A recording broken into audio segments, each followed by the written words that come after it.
حضرت صلی اللہ علیہ وآلہ وسلم پر وحی کا ابتدائی دور اچھے سچے پاکیزہ خوابوں سے شروع ہوا۔ آپ خواب میں جو کچھ دیکھتے وہ صبح کی روشنی کی طرح صحیح اور سچا ثابت ہوتا۔ پھر من جانب قدرت آپ تنہائی پسند ہو گئے اور آپ نے غار حرا میں خلوت نشینی اختیار فرمائی اور کئی دن اور رات وہاں مسلسل عبادت اور یاد الہی و ذکر میں مشغول رہنے لگے۔ جب تک گھر آنے کو دل نہ چاہتا توشہ ہمراہ لیے ہوئے وہاں رہتے۔ توشہ ختم ہونے پر ہی اہلیہ محترمہ حضرت خدیجہ رضی اللہ تعالی عنہا کے پاس تشریف لاتے اور کچھ توشہ ہمراہ لے کر پھر وہاں جا کر خلوت گزین ہو جاتے۔ یہی طریقہ جاری رہا یہاں تک کہ آپ پر حق منکشف ہو گیا اور آپ غار حرا ہی میں قیام پذیر تھے کہ اچانک حضرت جبرائیل علیہ السلام آپ کے پاس حاضر ہوئے اور کہنے لگے کہ اے محمد پڑھو۔ آپ فرماتے ہیں کہ میں نے کہا کہ میں پڑھنا نہیں جانتا۔ آپ صلی اللہ علیہ وسلم فرماتے ہیں کہ فرشتے نے مجھے پکڑ کر اتنے زور سے بھینچا کہ میری طاقت جواب دے گئی۔ پھر مجھے چھوڑ کر کہا پڑھو۔ میں نے پھر وہی جواب دیا کہ میں پڑھا ہوا نہیں ہوں۔ اس فرشتے نے مجھ کو نہایت ہی زور سے بھینچا کہ مجھ کو سخت تکلیف محسوس ہوئی۔ پھر اس نے کہا کہ پڑھ۔ میں نے کہا میں پڑھا ہوا نہیں ہوں۔ فرشتے نے تیسری بار مجھ کو پکڑا اور تیسری مرتبہ پھر مجھ کو بھینچا۔ پھر مجھے چھوڑ دیا اور کہنے لگا کہ پڑھو اپنے رب کے نام کی مدد سے جس نے پیدا کیا اور انسان کو خون کی پھٹکی سے بنایا۔ پڑھو اور آپ کا رب بہت ہی مہربانیاں کرنے والا ہے۔ بس یہی آیتیں آپ حضرت جبرائیل علیہ السلام سے سن کر اس حال میں غار حرا سے واپس ہوئے کہ آپ کا دل اس انوکھے واقعے سے کانپ رہا تھا۔ آپ حضرت خدیجہ کے ہاں تشریف لائے اور فرمایا کہ مجھے کمبل اوڑھا دو، مجھے کمبل اوڑھا دو۔ لوگوں نے آپ کو کمبل اوڑھا دیا۔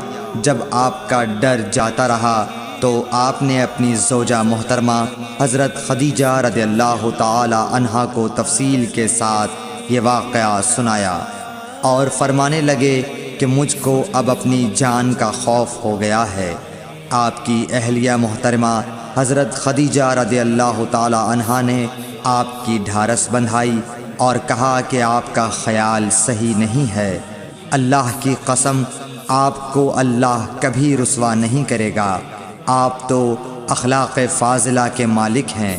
آپ تو کنبہ پرور ہیں، بے کسوں کا بوجھ اپنے سر پر رکھتے ہیں، مفلسوں کے لیے آپ کماتے ہیں، مہمان نوازی میں آپ بے مثال ہیں اور مشکل وقت میں آپ امر حق کا ساتھ دیتے ہیں۔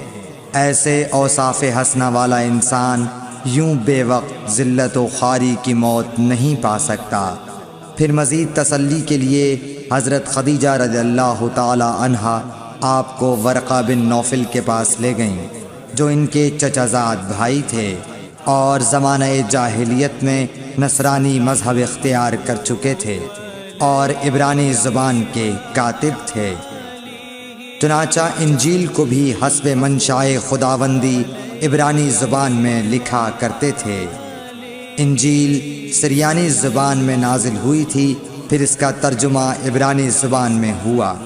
ورقہ اسی کو لکھتے تھے۔ وہ بہت بوڑھے ہو گئے تھے، یہاں تک کہ ان کی بینائی بھی رخصت ہو چکی تھی۔